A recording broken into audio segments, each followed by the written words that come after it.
Hello everyone, my name is Sandeep Panjaria. Name is Preet Monopra. My name is Gautam Lat.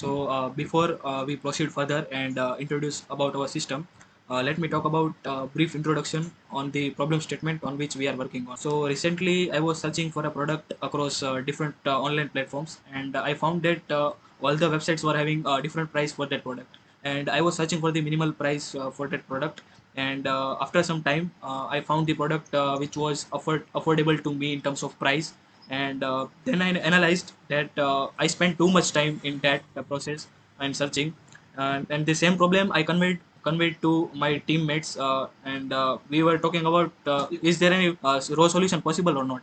And we came up with a raw solution. The solution was like that: what if we can get all the data together at the same place, put it them on a same place, and it would be really very search efficient for all the users, and it would be really very time saving, and it would be great user experience. So we thought about this raw solution, but we wondered that is it practically possible or not. If possible, then how we can do it. Then our mentor came to us and told us about web scraping. And then eventually we got to know about what is web scraping, how to achieve it. And that was the beginning of our system, that is MedMinear. So basically in this system we are specific to medicine products, but we can enhance it to the further domains. So let me give you the brief demo of our system.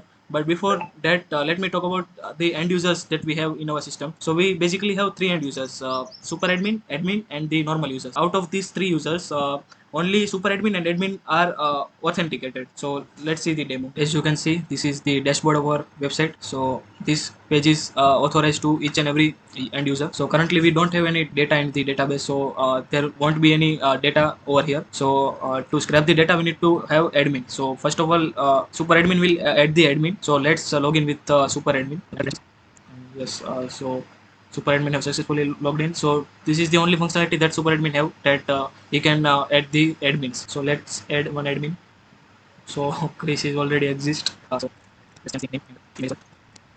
It would take some time because APIs has been hosted on render side. It would take some time to call the APIs. Okay, password needs to be at least. So let me enter 8-digit long password. Now it should work. Yes, admin is successfully created. So the job of admin is that he can scrap the data. So to scrap the data, let's log in with admin. But before that, let's see the authorization. That if super admin tries to access the scraper page, then he will not be authorized to it. He will be redirected to the home page. Yes, you can see over here that even if he will click on scraper part, he will not be authorized to it. So let's log into admin and scrap the data. So admin was enter it admin.com, enter the password. Okay, so admin is logged in successfully. These are the three websites that we have for the scraping purpose. Currently, we do not have any data in the databases, as you can see over here. NetMed's database is clear right now. Let me refresh the execute the query. Yes, it is successfully executed, and you can see there is no data. So let's scrap the data, and user can visit the actual website from this URL. And scraping would take some time. And yes, you can see that data is available right now. Let me refresh the query. We are successful.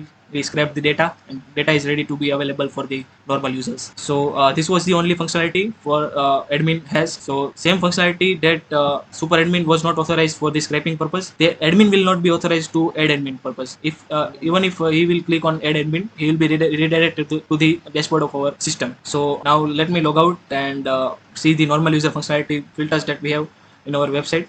So let me log out. Now let's see the functionality of the normal user. So basically normal user can the search product based on the name, content, as well as he can filter the product based on the price. Normal user can specify the range of the price of the product. So it will give the according the response. Now let's take some example. So if I want to search, the product name is start with the this doctor, and let me paste over here. So it's basically give the related product which is given in the search bar. So you can see here all related the product is available, and here you can see multiple pages for that. And if we sort based on the price, then we can do that as well. It is reflected over here. As you can see here, this is the lowest price, and from that to this is the highest price which is given from that particular search. And user also can specify the range of the price. Let me put some range. As you can see here, this is 280, which is in between this price. There are multiple products which is available in the search, and after that user want to visit that product, go from here. Yes, you can see here. Now let's search the product based on the product content. For that we have to give information about the product content. Let me take from the database. So here this is database of the GLab, and let me put this one. This is product information.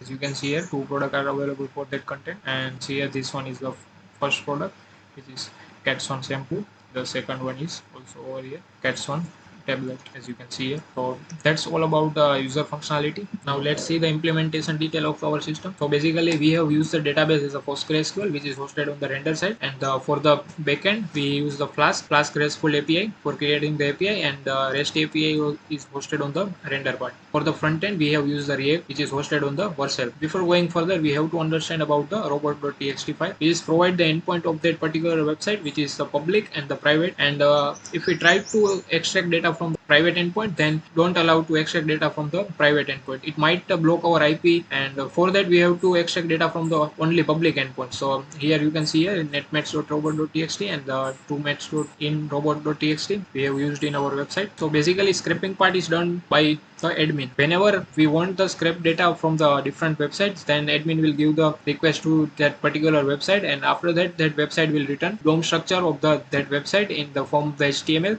and after that beautiful soup comes into the picture that will convert the HTML tag into the object. So basically that is called the parsed HTML. From that parsed HTML we extract data for our use. Whenever data is required, then we scrape data from that parsed HTML and store into the database. So for the user search, so user don't have to go for the multiple website. Instead of our system will provide the old data from the multiple website, and which is stored in the one database. So whenever user give the request for the particular product, that request go for our database, and the result is come from that our database instead of going for the multiple websites, and that result is come back to the user, and user is efficiently searched, and which is also time efficient, and smoothly we can search, and at the end user task is reduced for going for the multiple websites. Of course basically front end part is running on the different port, and the backend part is running on the different port, so we have to synchronize that part. So for that we have used the course access control allow origin, which is for the all endpoints. Whenever REST API is running, then all endpoint is provide the cross allow origin, so front end part is called that API.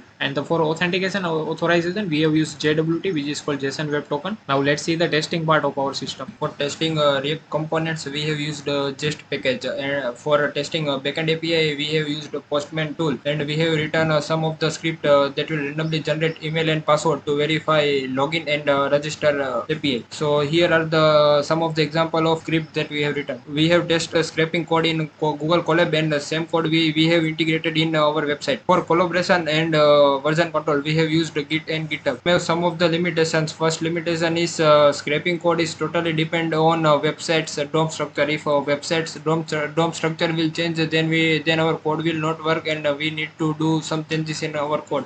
Second limitation is if products data will change, then we need to do again scraping. And third limitation is we have successfully completed a backend APIs for image search, but due to some of the reasons we have not able to utilize backend APIs for image search. Just today back we have faced some issue to scraping the netmatch data. Basically whenever we start the scraping of the netmatch data, that's where the title tag, which is using the span tag of the HTML, and whenever we trying to demonstrate our project for the demo just today back, then span tag is converted into the h3 tag, so we have to change that span tag into h3 tag in our scraping code. So basically that is the limitation of our website. So for that limitation we are coming up for the future extensions which will solve the limitation of our websites. And first one is the dynamic scraping. So for that we are dependent on the DOM structure of the website, so we are come up with some mechanism. We will resolve that DOM dependency of that particular website. And the second one is the enhancement of the data validation and verification, which is achieved using the monitoring and alerting system. So basically whenever the product data change in the website, then that mechanism will monitor that change and alert to us that